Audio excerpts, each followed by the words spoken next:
seja bem-vinda, seja bem-vindo ao Educação e Tecnologias, um programa do PPGente, o programa de pós-graduação em Educação e Novas Tecnologias da Uninter.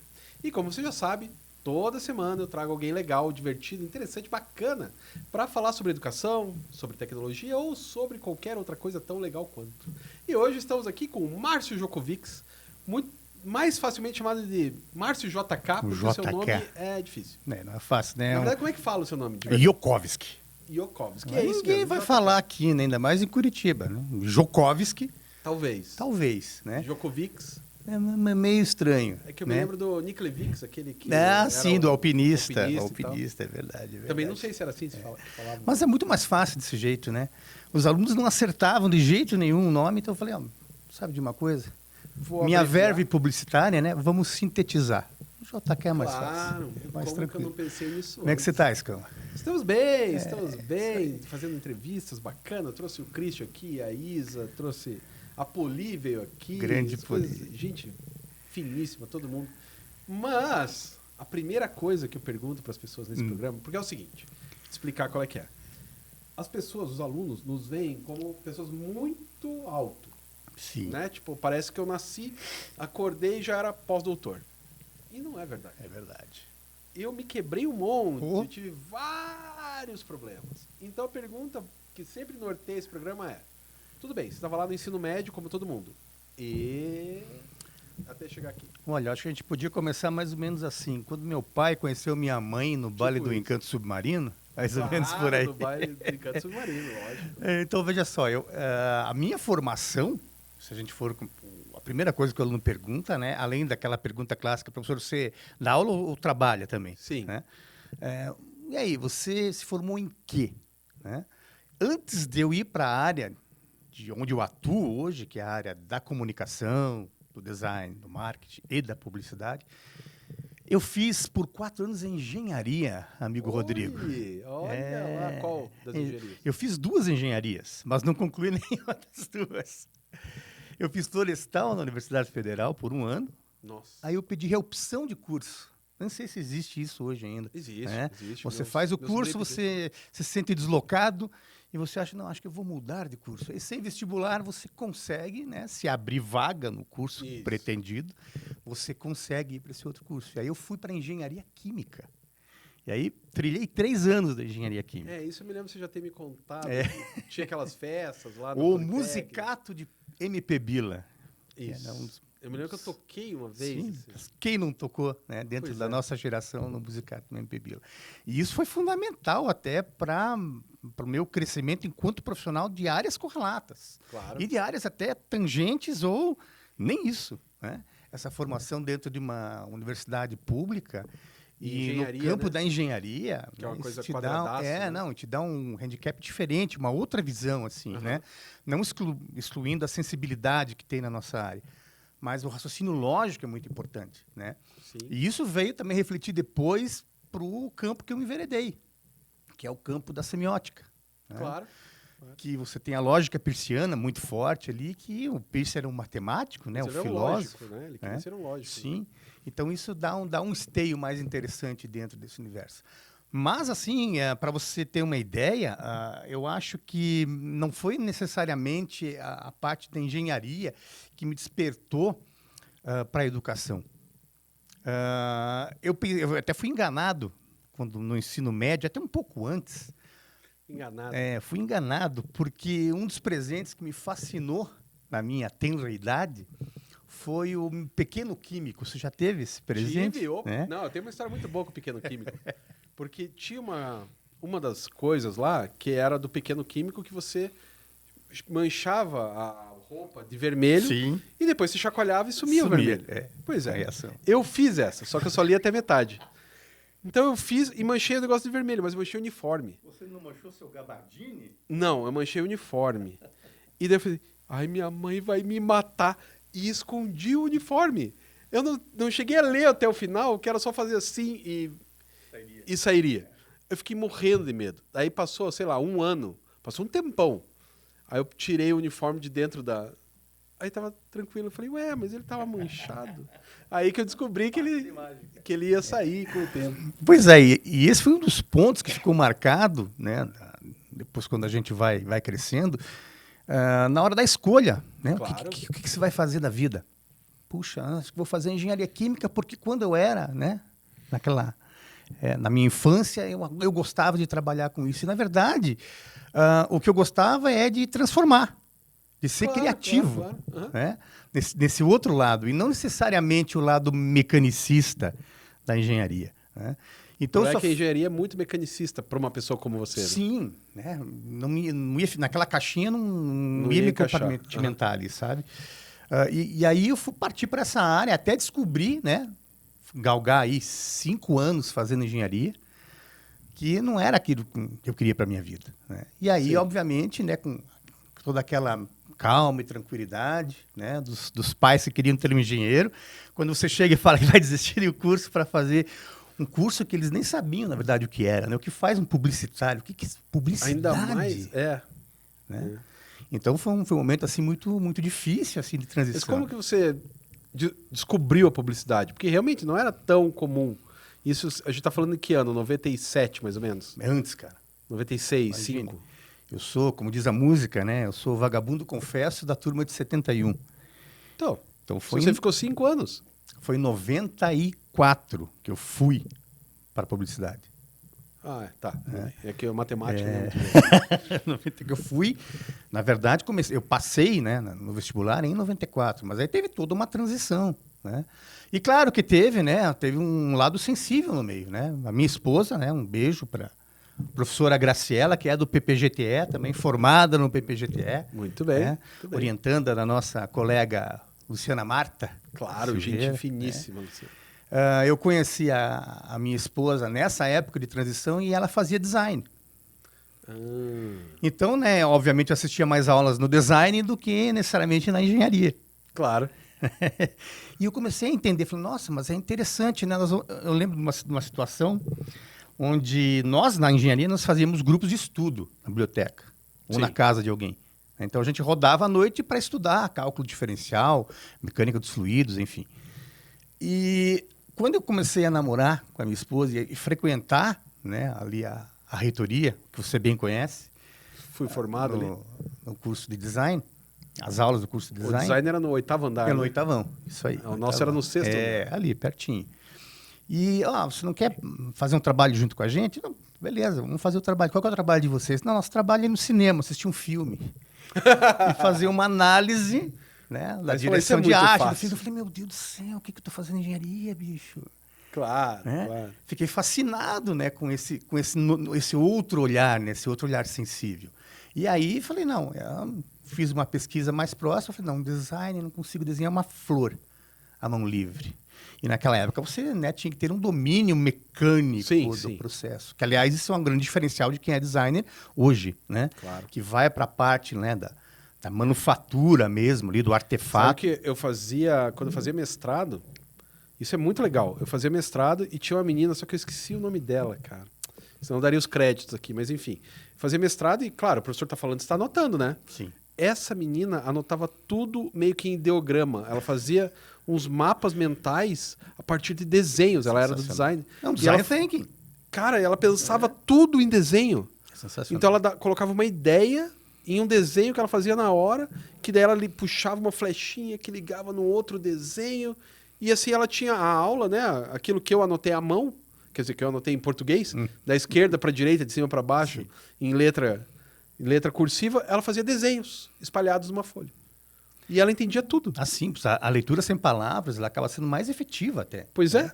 Porque ela possibilita que você tenha uma terceira interpretação do processo. Não, né? sensacional. E aí você constrói conhecimento, porque não é X igual a Y, né? Você abre um campo para você ter o teu pensamento naquela imagem que está ali. Eu acho isso absurdamente interessante. Né? Então, esse relacionamento que eu tive, né, com esse pessoal que tinha essa outra visão, fez eu ir para um campo da publicidade, né? Que era que eu achava mais correlato com o campo do design. Sim. Sabe? Já que não tinha essa habilidade, por que não trabalhar, então, né, com essa dualidade, né? Palavra mais imagem? No qual você não precisava produzir a imagem, você usaria a imagem. Você produzia o conceito e Claro. eu teria um colega, né, que, como a gente chama em publicidade, a dupla de criação, onde você teria o redator, Que é quem bola, né, e o diretor de arte. que é quem faz. Né? Não, na verdade, Não tem isso, mas enfim. O redator ele trabalha com a palavra escrita, falada, né? E o diretor de arte, né, com um sentido imagético da comunicação. A ideia pode surgir dos dois, né? Claro. Tanto do diretor de arte quanto do redator. Então isso me aproximou um pouquinho mais, né?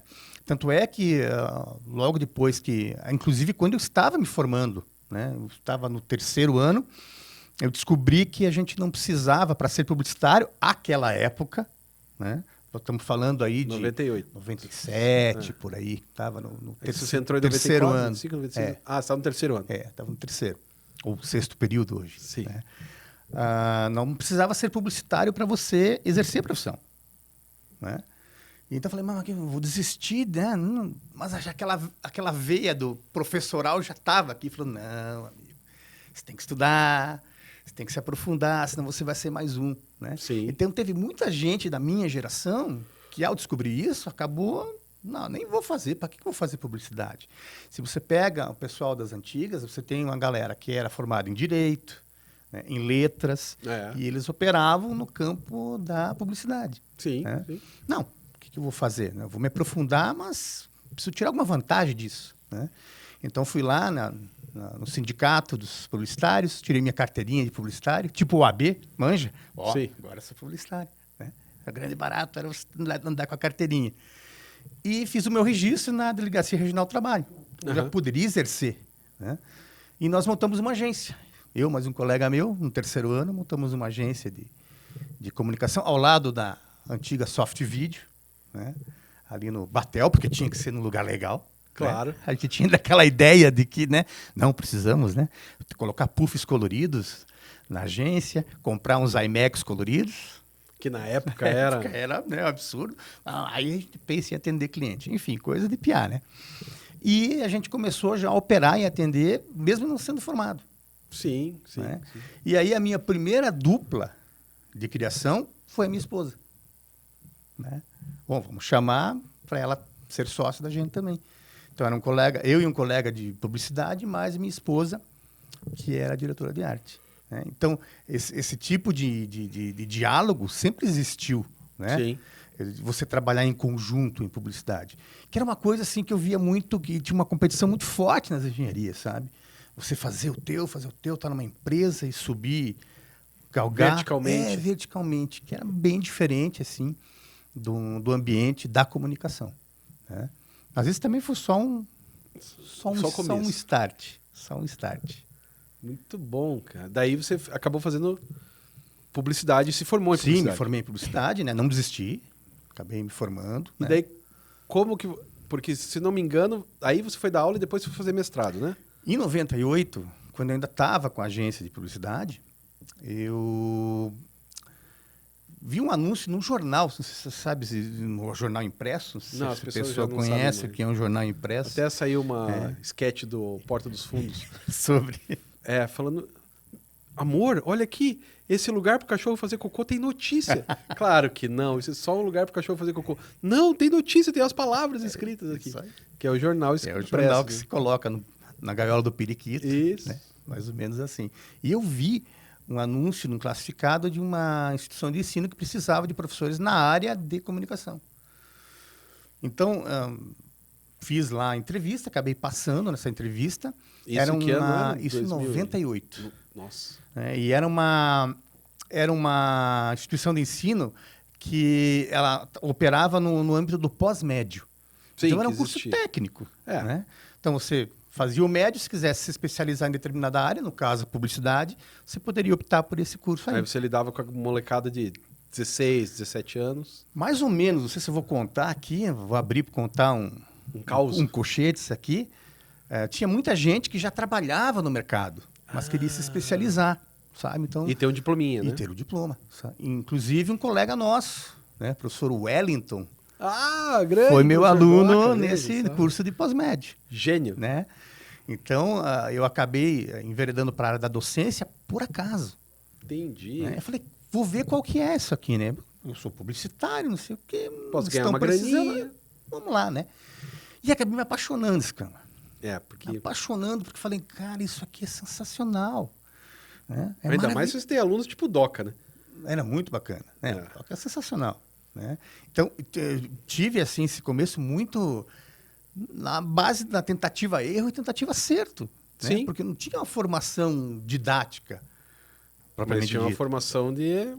Sim, do conhecimento específico, né? E como a gente tinha essa facilidade de comunicação com esse pessoal desse segmento, ficou mais fácil para mim, né? E eu acabei...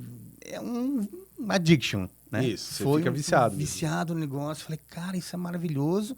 E aí foi galgando em outras instituições de ensino. Mas aí eu percebi que eu precisava me especializar, né?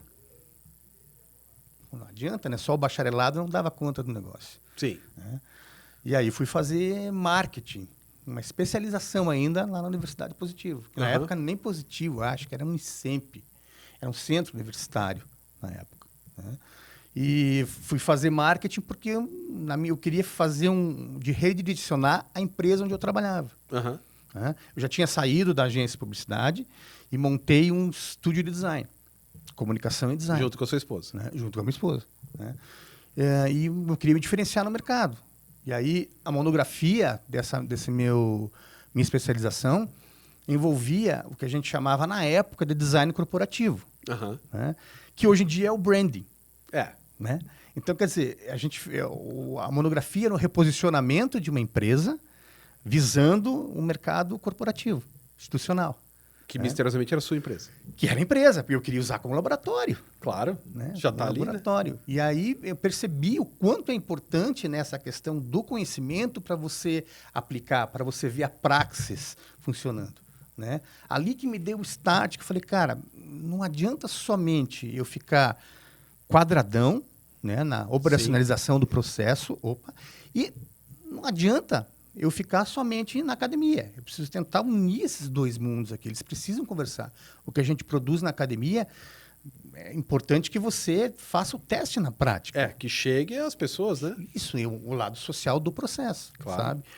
E aí me despertou um nível diferente. Abriu, na verdade, né? Descortinou-se, assim, um novo cenário. Falei, cara, eu preciso realmente me qualificar para que as pessoas entendam esse processo, né? E aí é aquele famoso, né, professor que leva a bandeirinha, né? Pô, tem que ser, você tem que estudar, você tem que ser ético, né?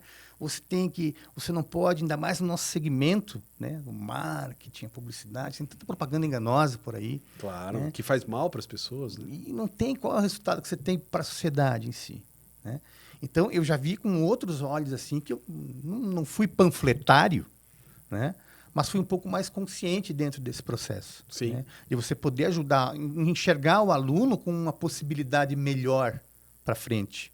Né? Claro, de deixar um legado de melhoria. Deixar um legado de melhoria, sabe? Eu adoro quando muita gente pergunta, pô, você deu aula para esse cara? Eu falei, pô, deu aula. Olha, diretor não sei de onde. Pô, maravilha. E você está dando aula ainda. Tipo, você só está dando aula ainda enquanto o cara é diretor. Mas é que o sucesso do professor é quando o aluno fica melhor do que ele, né? Isso é fantástico. Esse é o sucesso. É o que paga, né, o nosso suor ali, sabe?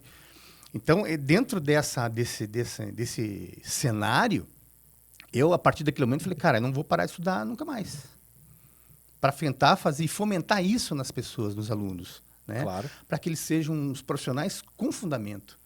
Porque se a gente vai ver, não quero fazer uma crítica, né? Senão também vão me malhar aí, mas a gente vê que dentro do nosso mercado, né, na minha área especificamente, está tudo muito pasteurizado. Né? E muita gente acaba colocando lá, né, quase como uma cena de Monty Python, né? Fica lá demonizando a inteligência artificial. Mas se você faz tudo quadradinho, a inteligência artificial vai fazer melhor, né? Mas o que importa é o seguinte, por trás da inteligência, tem que ter o cara que aperta o botão. Ainda. Tá? É que a inteligência artificial é uma coisa muito estranha, né? Porque, na real, eu li um trecho de um livro, queria lembrar o nome do cara. Ele fala que a inteligência artificial está sempre no passado, né? Ela não está vivendo o futuro. Sim. Ela pode prever, mas é uma previsão meio esquisita, assim. Mas ela está sempre... Então, faça o layout de um relógio. Ele vai fazer o layout do relógio a partir de todos Sim. os relógios Do repertório que já foram tem, feitos. né? E não pensando uma coisa diferente a partir do diferente. Né? A visão que eu tenho é que a inteligência artificial sempre está à guisa de, Isso. sabe? Então, você precisa ter alguém que ofereça uma curadoria para a Isso. inteligência artificial. Tá? Então, e esse é o fator humano. Ainda que esse seja... Isso me preocupa bastante, que é o fator humano sênior. Sênior, exatamente. Mas como é que o moleque entra na agência se a inteligência artificial faz o básico? Pois é. Mas aí você tem um grande problema que eu também enfrentava lá atrás, para conscientizar a figura do empreendedor, Sim. sabe? Ah, que legal. A gente estava discutindo esses dias até em casa, né? Aqueles papos lá de marido e mulher que trabalham na mesma área. Aham. Os famosos cliparts. Não sei se É você lembra. verdade, O que são os lembro. cliparts? Eu lembro que eu tinha uns 2 CDs. De cliparts, né? Não, era CD. Que hoje, né, meu filho usa um termo que a moçada gosta de... É template. Isso. Eu vou usar um template, né? Tem o template da camisa da Adidas. Então, você tem a camisa do time, mas o teu time mais 32 outras equipes São é o todos mesmo iguais. template, muda Inclusive, a cor, na o brasão. Copa do Mundo, é tudo meio igual, né? Pois é. Esse ano, se for fazer uma pesquisa, tem camisas mais elaboradas. Esse ano mudou. Sabe? Mas até a Copa passada, Mas Copa passada, você vai na década de 90, então, Escama. eram todos iguais. Você pega a Umbro. Ou era essas Umbro, ou era empresas. Adidas, ou era Nike. Absurdo. E daí as três, todos da Adidas Todas eram igual, iguais. todos da Umbro eram igual, todos da Nike eram igual. Exatamente. Então, o clipart é uma coisa que emburrece a pessoa. Sim. Mas você pode usar o clipart desde que você saiba e manipule o clipart. Né? Porque nada adianta você ir num lugar, você faz lá um material de comunicação ou de design, ele vai para a prateleira, vai para o PDV, vai lá para ponto de venda, e do lado você tem o teu concorrente que usou a mesma imagem desse clipart, com uma cor diferente, a mesma tipografia. Cara, pior é que tem... E aí como é que se destaca no mercado? Indo para casa da minha mãe, tem 2 escolas diferentes, acredito que não seja do mesmo dono, que usam a mesma imagem. Pois é. Que é umas crianças com a mão assim. Não estavam com 6 dedos? Não, tava com 5 dedos tá. com a mão toda suja de tinta. 2 crianças iguais, Isso. quer dizer, a mesma criança, com as mãos e com endereços diferentes. Aí você fala, isso é a imagem pronta, né? Sim, imagem pronta, banco de imagem. Banco de imagem dos mais baratos, ou de graça. Sabe? Então, acho que é isso que você tem que fomentar também no outro lado. Né? É todo, né, uma cadeia ali em torno. Não é só quem que vai trabalhar, mas quem vai ofertar esse trabalho. Ele ter essa consciência. Eu acho que aí você tem uma função muito forte do profissional que trabalha com educação. Sim. Né? E eu vejo isso muito na pós-graduação. Sabe? Tem muita gente na pós-graduação qualificada, donos de empresas, CEOs, que ainda tem esse pensamento arcaico. E claro. ainda acha que a IA vai resolver por si só. Ou que qualquer ferramenta, não precisa necessariamente... Porque, hoje em dia é a IA, mas eu me lembro, quando eu comecei, que era o CorelDRAW. Sim. Não, o cara sabe o Corel, ele é designer, porque ele sabe o Corel. Aí o Photoshop meio que surgiu meio junto e tal. Não, o cara sabe Illustrator e Photoshop, designer, não precisa fazer um curso. Ele sabe o Illustrator e o Photoshop. E a gente tem um problema muito grave aqui, né? O curso de design ele é reconhecido ainda, mas a profissão ainda não, né?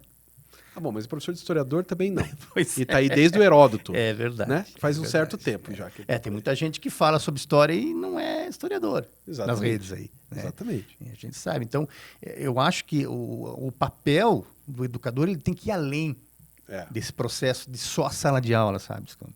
Eu acho que você tem que ir a campo também. Você tem que conscientizar, né? Porque tem muita gente da academia, a gente sabe, que o cara que não sai da cadeirinha dele. Isso. Né? Tá lá, né, uns biombinhos e tal.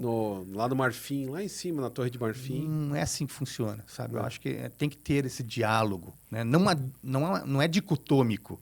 Sim, pois é. Tem que ser dialógico esse processo. Né? Tanto que no nosso mestrado e doutorado em educação é profissional, ou seja, todos os alunos têm que apresentar um produto que faça a diferença na sociedade, cara.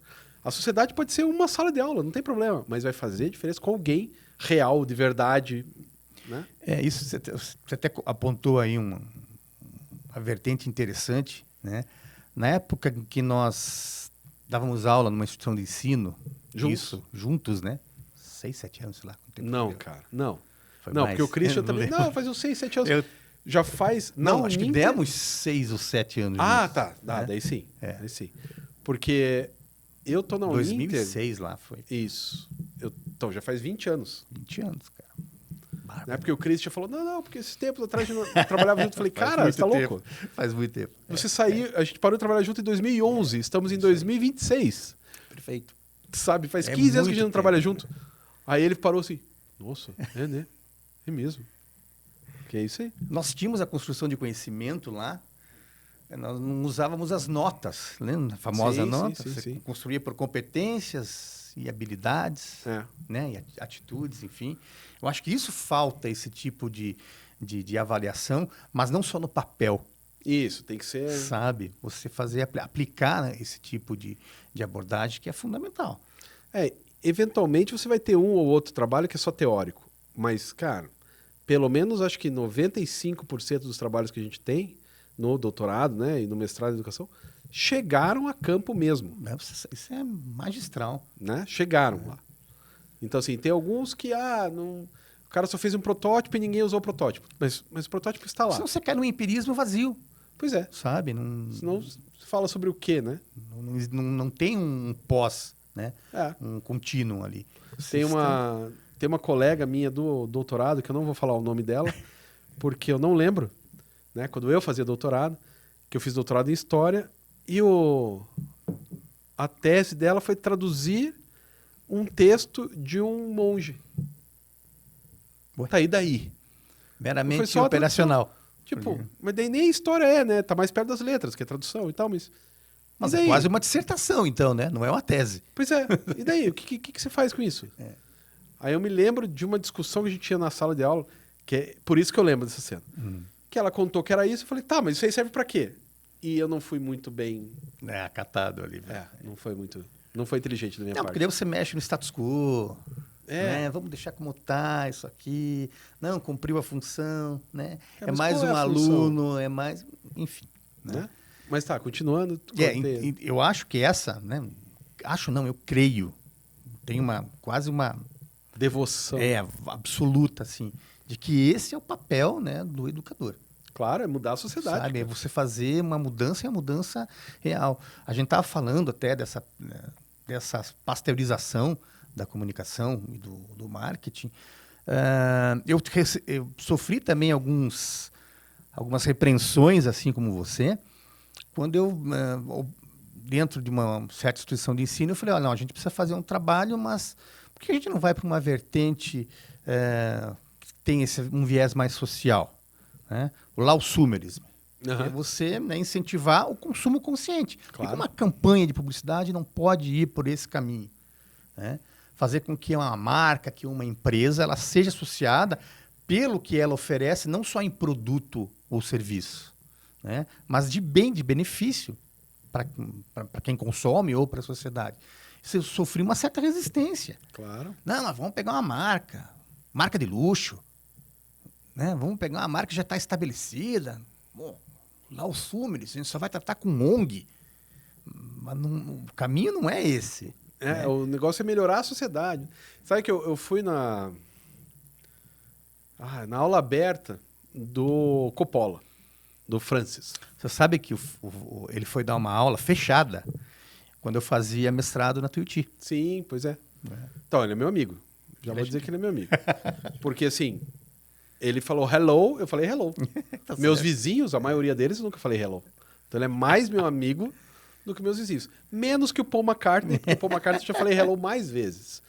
Mas, enfim, o cara lá na aula aberta dele, ele fala, foi lá no Guaíra e tal, foi bem legal.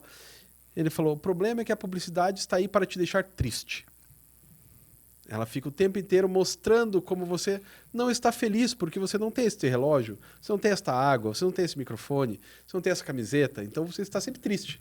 E é a compra, né, o consumo que vai te fazer você ficar feliz. Mas tem um lado pior ainda, sabe, Rodrigo? Rodrigo é estranho falar, né? Mas enfim. Muito bem. O marketing, que é, né, publicidade é um braço do marketing. Não vamos entrar em questões teóricas aqui, mas ela é um ferramental do marketing. O marketing ainda acaba apelando por algo pior. Porque a função real do marketing seria você suprir a necessidade do consumidor. Sim, né? em Então tese. existe, em tese, aquela besteira que tem lá, pirâmide de Maslow, com as necessidades, etc. E você vai ter que ir lá achar, né, aonde o teu produto, a tua marca vai suprir essa necessidade que está, às vezes, até latente Aham. no consumidor. Em tese é Em isso. tese, né? Mas tem um marketing que ele cria necessidade. Né? Isso né, vou contar mais um caso aí na época de estudante de publicidade. Havia uma empresa aqui no Brasil chamada Polishop, Opa, que ela trabalhava com infoproduto. isso. Que, aliás, voltou esse termo agora na internet, né? De você, vários mentores e consultores, eles oferecem para vocês vários infoprodutos. Né? E o que são, né, os infoprodutos e infomerciais? São aqueles comerciais onde você basicamente descreve o produto com todas as suas características técnicas. E essa empresa, a Polishop, ela vendia produtos que eram produtos que trabalhavam justamente nessa esquemática de criar uma necessidade. Então, não sei se, né, o público espectador vai lembrar, existiam 2 produtos fundamentais que essa empresa comercializava. Um eram as facas Guinso, Isso. que eram facas Cortavam lá de tudo. adamantio. Cortava tudo, né? Lata, pedra, né? Enfim. E você tinha um outro produto que ela também comercializava, meias Vivarina. Que você, aquelas meia calça, né? De mulheres. De mulheres, né? De pessoas do gênero femininos e afins. Que você, com a unha, não conseguia desfiá-las. Com prego, você não conseguia desfiá-las. Então, a gente fez uma sátira, um audiovisual, na faculdade, onde você tinha o duelo entre as facas Guinso e as meias Vivarina. Isso. Por se uma corta tudo e a outra Nunca nunca cortada? desfia, como é que faz? Né? Então, esse tipo de abordagem a gente ainda vê nos dias de hoje. Será que eu preciso realmente desse produto ou desse serviço? Pois é. Eu falei pra minha namorada esses dias, assim, eu queria comprar um Batmóvel, um pequenininho, assim. Falei, pô, eu queria comprar. Aí ela olhou, mas você não precisa disso. Eu falei, olha, precisar, eu só preciso de comida, água e ar para respirar. Todo o resto é luxo. Então eu posso comprar isso. Daí eu acabei não comprando porque tá muito caro. Mas aí, Scama, a gente está numa abordagem que é uma abordagem de nicho. Sim. Que daí funciona, sabe? O próprio Chris Anderson tem um livro muito bom chamado A Cauda Longa. Claro. Né? Que ele aborda essa questão dos mercados de nicho, onde hoje em dia as empresas de comunicação, de marketing, tratam o mercado de nicho como um mercado de massa. E é legal que esse livro ele fala do Real Video, lembra? Sim, na época. Nossa, é muito antigo. Agora, na hora que você falou, me veio o livro inteiro na cabeça. Mas você vê que tem coisas que funciona. E hoje você vê acontecendo, sabe? Então, o mercado de nicho, ele virou um mercado de massa. Porque você tem toda uma superprodução de merchandising em cima desse mercado de nicho. Né? Então, você não vendia só para aquele público. O público é um público segmentado. Sei lá, vamos mandar um e-mail. Vamos mandar um newsletter no máximo? Não, hoje em dia você tem eventos que promovem isso. Né? Você tem todo o merchandising em cima disso para um público que é muito menor que um público de massa. Né? Agora, o grande problema é você ter esse approach de criar necessidade para produtos de massa. Sim. Aí é uma sacanagem o cara, sabe? Você, dentro de um público de nicho é uma coisa. Você está trabalhando com zilhões. Como é que você vai fazer daí? Como é que fica a tua questão ética dentro desse processo? Claro. Então, é importante fazer esse questionamento. Mais uma vez, a figura do educador dentro desse processo. Né? E isso vale para hoje em dia que a gente tem tecnologias diferentes, como você falou lá do Cauda Longa, na época do Reel. Né? Hoje você tem outra forma. Rhapsody era o nome da... Era o Real Video e o Rhapsody. Ou Rhapsody, que é o nome original, né? Mas sim, ele dá exemplo do Napster na época. Lá. Isso. O E Napster hoje estava começando. Né? É isso, tem hoje o quê? Pois é. Né? Aí você vai para um outro campo que a gente vai fazer sobre os streamings, como é que fica. E como é que fica a indústria musical. E como é que fica a indústria de filme, que é outro tipo de streaming. Porque a indústria musical, todos os streamings têm a mesma coisa. Sim. Então funciona. O streaming de vídeo, não. Não, é verdade. Aí não está mais funcionando mais. Pelo menos eu tenho visto várias análises dizendo, as pessoas estão abandonando e voltando para pirataria. Exato. Porque não encontram o que quer. E agora, para você ver, o Netflix comprou Warner, é isso? Acho que não ainda. Já está em... E aí? Tá rolando. sabe? A Disney comprou a Fox, comprou a Marvel, comprou Star Wars, né? As maiores franquias do mundo, os caras compraram. Eles têm o Pernalonga... Ah, não, peraí. Não, Pernalonga é da Warner. Da Warner. Mas eles têm o Mickey, eles têm o Chewbacca e eles têm o Wolverine. Porra, uma mesma empresa. E aí, um dos campos que eu estudo, que é a cultura de mídia, olha o poder que se tem disso aí. Pois é. Acho que é uma das maiores empresas do planeta, né? Sem dúvida. De capacidade de mexer com corações e almas no Ocidente, pelo menos. O famoso sensível, né? É. Nostalgia, tudo que a gente está falando aqui, isso é um mercado que... Sobre nostalgia, eu estava escutando um podcast chamado Cinemação. Não sei se já escutou esse Sim. podcast, mas é muito legal. Sim. E os caras estão falando sobre nostalgia e começa assim, a Disney, no último ano, 2025, 9 de 10 produtos eram refilmagens. 9 de 10. Só um filme era original. Mas como isso não é atual, se a gente for para um mercado de consumo até mais popular, a gente pegar Vale Tudo, a novela. Claro.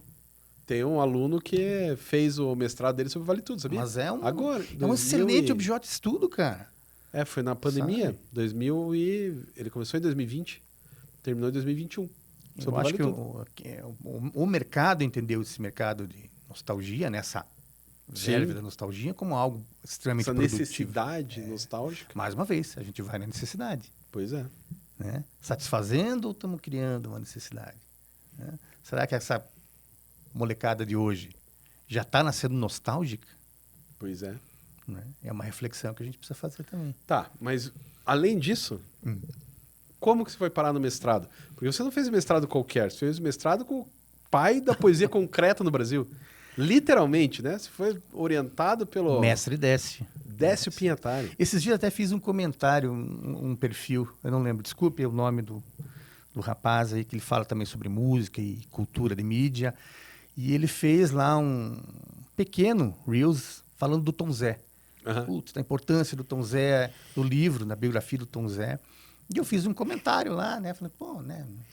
Discuti algumas vezes com o professor, doutor Décio Pinhatari, a respeito da capa de Todos os Olhos, né, do Tom Zé, onde ele fez todo o conceito criativo da capa do Tom. E falei, olha, era muito legal, foi inesquecível ter, né, ter essa conversa com ele. E os caras já, nossa, foi orientado pelo Décio Pinhatari. Pois é, cara, dos meus amigos, você teve o melhor orientador que eu vi, cara. Mas sabe...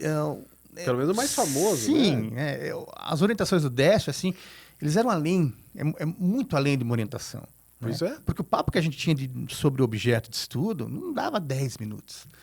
O Décio também não tinha saco para isso. Sim. Né? Ele também já era estava uma bem no final sim, da carreira. Tinha mais de 70, quase 80 anos, quando ele me orientou. Né? E ele faleceu com 90 e tantos, né? Se não me engano. Eu acho que foi uns 15 anos depois que eu fiz. Isso aí, por aí. Né? E o que a gente discutia além desse processo, eu cresci muito mais com esses bate-papos paralelos do que necessariamente com os voltados à dissertação.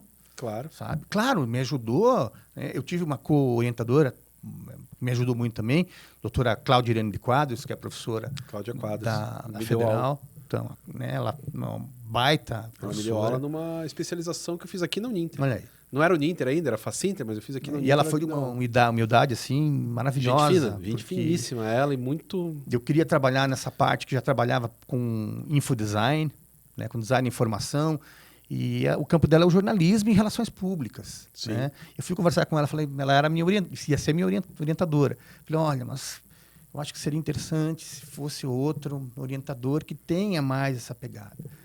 E ela foi, assim, de uma humildade, assim, absurda. Falei, olha, né, tem o professor Décio, conversa com ele. Vai que o cara te aceita. Me aceita. E foi muito bom. Né? Foi sensacional, assim, as aulas que a gente teve com ele dentro do mestrado. E as orientações para a vida, né? A gente leva para a vida. E ele me despertou, né, minha monografia de graduação em publicidade já abordava semiótica. Era semiótica em propaganda. Não, acho que vai ficar mais fácil você explicar o que é tua dissertação de mestrado. A minha dissertação de mestrado, ela é datada, né? Claro. Dentro da época. Ela né? é de quando? 2006. Tá. 2006. Né? A dissertação trabalhava com o design da informação, né? Da interação do usuário, dentro de um ambiente que, não sei se alguém se lembra, tinha por aqui, estava por aqui, acho que um DVD, acho que era do The Who. Isso, tem um DVD. Então, eu fazia uma análise dos menus interativos do DVD. Que massa. Né? Como é que as imagens, a intersecção semiótica, influenciava na usabilidade de você escolher todo o roteiro dos DVDs. Tipo, eu vou para a cena tal, agora eu vou trocar a linguagem. E como aquilo, ele criava uma narrativa. Tem vários menus de DVDs que tinham, basicamente, você construía uma narrativa ao navegar no menu interativo. Uhum. Então, era partes do filme que você montava ali mesmo, fazendo a escolha de linguagem, fazendo a escolha de cena. Né? Então, como é que existia a preocupação do designer e do comunicador dentro desse processo, em construir essa narrativa dentro da narrativa? Que é uma metalinguagem, que o Décio adorava isso. Lógico. Né? A metalinguística era a menina dos olhos dele. Então, é por isso que ele gostou de me orientar dentro dessa dissertação. E ele não estava nem aí para o menu, né? Ele quer saber de como é que foi, né, a experiência que você criava ali. O cara era um poeta, né? O cara era artista, né? Ele adorava quando chamava ele de poeta, né? Não falava de professor. Pô, eu fui na exposição dele, que estava no Itaú Cultural, lá em São Paulo, e estava lá a exposição Décio Pinhatari. Pô, falei, não, tem coisas... Conheço o cara, foi orientado por ele aí. O Décio foi um dos poucos que traduziu uma poeta lésbica chamada Safo. Sim. Né? Então, ele, cara, para traduzir, não é pouca coisa. Ele traduziu o Macho McLuhan. Isso, né? também. Então, o cara não era pouca coisa. E você ter essa proximidade com ele, né, abriu, como eu falei, descortinou um outro sentido da semiótica para mim. Né? Que é onde você pode aplicar a semiótica em tudo. Onde você quiser, né? Aonde você quiser, sabe? Então, as sugestões dos objetos de estudo foram dele. Né? Por que você não pega esse filme, desse cara? Tem um design visual chamado Otto Bregman. Saul Bass. Saul Bass. É. Pega um filme do Otto Bregman que tem isso. O Homem de Braço de Ouro, com Frank Sinatra. Ele me orientou dentro da escolha do escopo. Né? E aí, né, fez um boom, assim. A minha dissertação que estava empacada, você sabe como é que funciona, né? A gente sempre chega lá aos 47 do segundo, é que aí o bicho vai desenrolar. Pode ser. Quando ele te dá esse insight, assim, eu escrevi basicamente quase numa sentada. Um mês, assim, focado, terminei a dissertação. Não, é que eu sou muito metódico. Não é muito metódico. Não, mas eu também sou. Mas chega numa hora que se empaca. Eu tinha uma ideia, aí eu vi que essa ideia não ia dar certo. Aí fui falar com a minha orientadora, troquei e fui embora. Mas teve uma coisa do meu mestrado que eu falo para todos os meus orientandos que foi sua culpa. Porque eu lembro que eu passei no mestrado e a gente se encontrou e falei, cara, passei no mestrado. E você falou a frase, fiche tudo. Falei mesmo. Eu lembro aonde eu estava, cara. Eu lembro disso. Você falou, fiche tudo. Eu falei, tá bom. Rodrigo, me parece um bom conselho. Eu tenho uma foto registrada disso. Pois é. A gente tirou uma foto, depois eu vou te mandar. Cara, eu falo para todos os meus alunos. Alguns seguem, a maioria não. Mas eu falo, tenho amigo que falou, fiche tudo. Foi o melhor conselho ever do meu mestrado. Foi o melhor de todos os conselhos. Fiche. Cara, eu tenho fichamento até hoje. Eu uso na aula. Até hoje eu uso os fichamentos. De 2008. A gente tá em 2026, cara. Rodrigo, se você for ver o meu HD, então, que se chama HAL. Claro, né? meu também. Meu também. Eu tinha o Gota e o HAL, mas enfim. Meu agente de IA chama-se Sr. Spock. Boa. Eu não dei HAL porque eu pensei, não, acho que esse vai ser patenteado pelo professor Rodrigo. Claro. Né? Eu só não vi com a minha camiseta do HAL porque eu prefiro vir com a camiseta lisa por causa do... Eu tenho lá fichamento de tudo. Tudo. Eu vou escrever artigo, eu faço isso. Claro. E faço naquela forma básica, tá lá. Né? Todas as ideias, o que tem cada um dos autores, cada um dos livros. Eu já troquei uns 3 ou 4 programas diferentes. Eu fazia um que era do Mac, que se chamava Fish. Não, era Total, sei lá o quê. Daí mudei para um outro. Agora estou no OneDrive. Eu criei lá uma linhazinha de código que faz... Enfim, depois te passo lá para você. É preciso ter isso. É preciso. Sabe? Então, porque é para a vida inteira, não é só para... Eu perdi meu fichamento do doutorado. Porque eu pedi pro Jason fazer, Jason que já veio aqui também, pedi para ele fazer para mim, na web, um esquema tipo tabela, que eu pudesse Sabe? Sim. Isso com isso, Drag com and aquilo. drop, é isso aí. E daí depois eu perdi isso.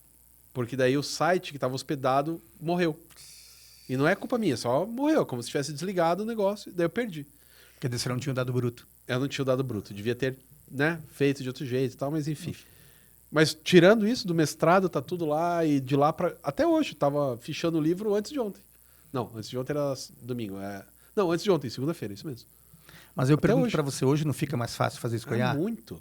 Com a IA? Não sei, nunca tentei. Mas aí que tá. Mas será que as pessoas fazem isso? É que me parece, assim, o que eu penso sobre o fichamento? Eu leio o livro antes e vou marcando no próprio livro, Eu também. e a segunda leitura é o fichamento. Sim. O fato de eu ter que fazer uma segunda leitura me ajuda horrores também. Mas é óbvio, eu sempre faço uma segunda. A primeira leitura que eu faço, geralmente, é com marcação e com post-it. Post-it eu não gosto, porque eu Cara. tenho medo que ele se perca. Mas aí depois o que eu faço? Eu marco no livro, post-it, e na segunda leitura, aí eu vou tirando. Ah, pô, pode ser. Pode ser. Daí você até sabe, Já sabe aonde você parou. aonde. É verdade. aonde- Boa ideia. Onde eu parei. Mas aonde as pessoas fazem isso no dia a dia? Para Pois produção é. de conhecimento. Tá entendendo? É, O fichamento, ele serve, vou fazer Pra mais tudo. um paralelo à minha área, o briefing. sim. A pessoa tem o briefing, começa a trabalhar na execução do projeto e esquece o briefing. Esquece mentalmente. Mas qual? Eu já passei por isso, de representar campanha para cliente que a gente achava que ia ganhar cane, de tão Aham. criativa que era. Pô, vamos arrebentar, vamos conseguir a conta do cliente. Você vai lá numa concorrência, apresenta a campanha. Daí o cara só levanta a mão lá, o CEO. Mas isso resolve o problema? Não foi bem isso que eu pedi. Não é bem esse meu isso problema. aí. Sacou? Então daí você tem todo o material, você fala, puta, eu esqueci do briefing. Pois é. Né? Então, Que é o objetivo da tese, né? Ou da dissertação. você tem que fazer, na verdade, isso para tudo que você vai colocar na vida. Né? Põe lá e norteia. Pô, isso que eu estou fazendo aqui, cheque, tá ok? Senão não faz sentido. Claro. Né? Mais uma vez, né? O papel do educador dentro desse processo. De falar, olha, Faz desse jeito. faz o fichamento. Mas também tem o papel, claro, porque nós somos muito privilegiados, porque a gente trabalha cheio de professores em volta. Sim. Né? É diferente do cara que trabalha, sei lá, num banco, mesmo num sei lá, um médico. Mas acho que essa é a missão, sabe? A gente tentar fazer isso com essas outras profissões. Sim. Né? Consultoria, que eu dou a consultoria e mentoria, tento dar nesse processo. Claro. Sabe? De você ensinar esses caras a pensar desse jeito. Para ver se a tua marca, se a tua empresa, se você, enquanto pessoa, não consegue melhorar. Sabe? Você vai educando o cara também. Você está fazendo consultoria agora? Eu montei um método, ainda tenho que dar uma lapidada dentro desse processo. Como eu falei para você, né? Hoje todo mundo vende infoproduto na internet. Claro. Né? Então o cara faz um vídeo, ele faz uma live, aí ele monta uma apostila de PDF e pronto, ele é um mentor. Aí cobra 50 pro cara e o cara acha que com aquilo a empresa, a marca... vai melhorar. Não, né? Eu vi, cara, esses dias, curso de psicanálise, que é uma coisa muito... Porque assim, eu sou psicanalista, cara, eu fiz 3 anos de curso, sabe? Sério, lendo uns textos cascudo. Pergunta pro Christian, que está agora, né? No segmento de saúde mental. Isso, pois é. Texto cascudo, texto difícil. Todos esses negócios aí você vai fazer. Daí, não, por apenas R$50, em uma semana você pode... Mas, mas aí você tem o famoso For Dummies, não é? É a famosa apostilinha For Dummies. Como é que era o nome? Para novatos? Não, para aprendizes? Não.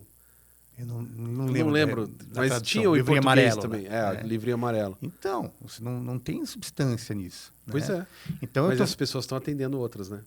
Isso que dá medo. Esse é o grande problema, que as pessoas estão acreditando e depois que levam, né, a rasteira, que, por que será? A culpa é minha? Pois é. Né? E claro, a culpa é sempre do indivíduo, não de um sistema. É verdade. Então, eu estou testando vários pontos da metodologia para implementar esse tipo de raciocínio, que é o raciocínio semiótico, né, para uma marca, para uma empresa, para que ela tenha um destaque. É que o cara, sei lá, o cara do marketing da empresa consiga colocar a semiótica da empresa dele, é isso? Não necessariamente o cara do marketing. Você pode, sei lá, ser um autônomo.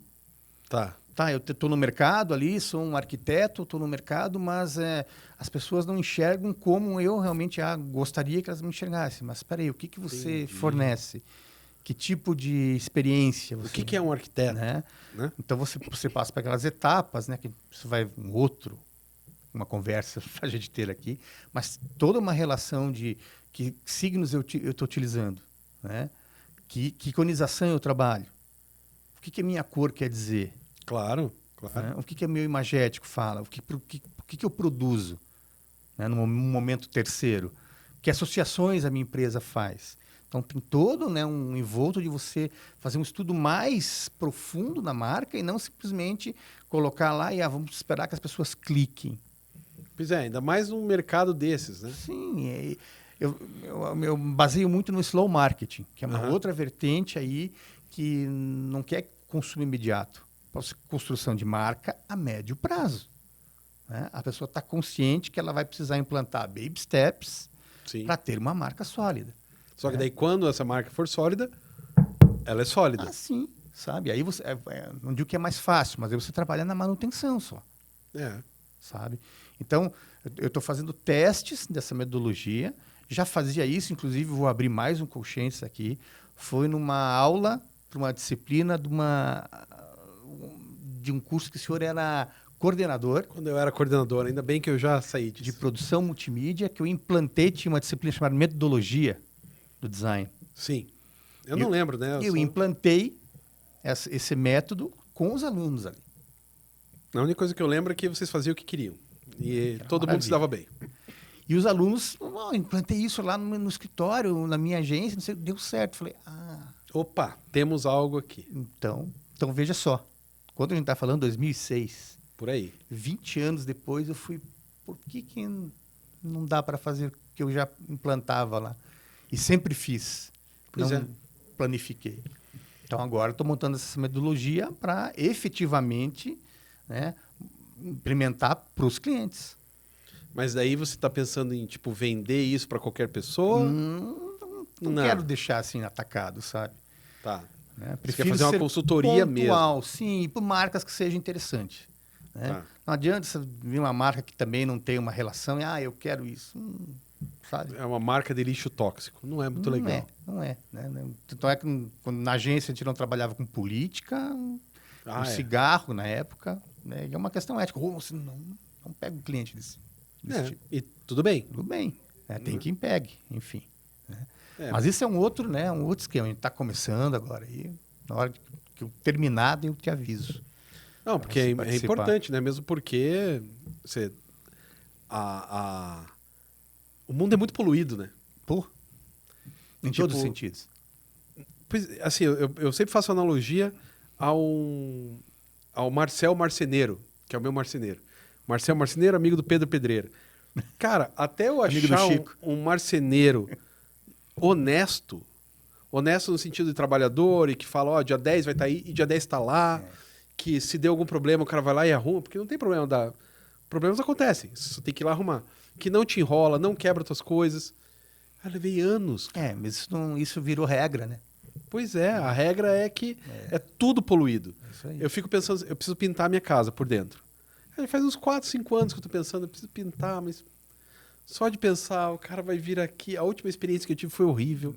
A penúltima foi na casa da minha mãe, né, que eu fui ajudar minha mãe e tal. Foi horrível. Antes disso, teve mais uma que foi horrível. Então, assim, esse negócio do marketing é meio igual, cara. As empresas tentam uma, e duas, e três, até a hora que elas desistem. É verdade. Porque só tem gente mal preparada, sei lá, ruim, né? E às vezes mal intencionada também. Também. Então, na hora de entregar, eu gostaria de entregar uma coisa que fosse, né, um projeto que fosse, na sua essência, efetivo. Sim. Em todos os pontos, né? Ético também. Claro. Principalmente ético. Principalmente ético. Muito bom, cara. E a gente tem que acabar esse programa. E é exatamente por isso que você pode chegar para aquela câmera ali, e dar os seus contatos. A lente da verdade. A lente da verdade para dar os seus contatos. Sim. Vou dar o meu arroba, né? Se sou bem. Arroba JK Márcio no Instagram. JK Márcio. JK Márcio. Mas tem um underline ou tudo junto? Não, tudo junto. JK Márcio, @JK Márcio. E aí tem, né, as redes Behance, Márcio JK, LinkedIn, Márcio JK. Vocês acabam achando aí para entender um pouquinho mais e talvez me ajudar a melhorar essa sociedade que a gente tem aí. Vamos discutir, né? Vamos aprofundar isso aí, já que não, a minha área ainda é educação. É importante, né, que a gente troque informação, como a gente fez aqui, para ver se a gente chega num denominador comum aí melhor do que nós temos. Isso aí. Então, cara, valeu. Obrigado mesmo. Nossa, eu agradeço muito. Aí. Sempre Sempre divertido. Você é mais engraçado. Não digo um dos poucos, mas um dos colegas de trabalho que são amigos. Dá para se divertir. Que são amigos. Então, para você aí, sabe como é que é? Semana que vem, uma outra pessoa bacana, legal, divertida, interessante estará sentado aqui para conversar sobre educação e tecnologia. Até lá!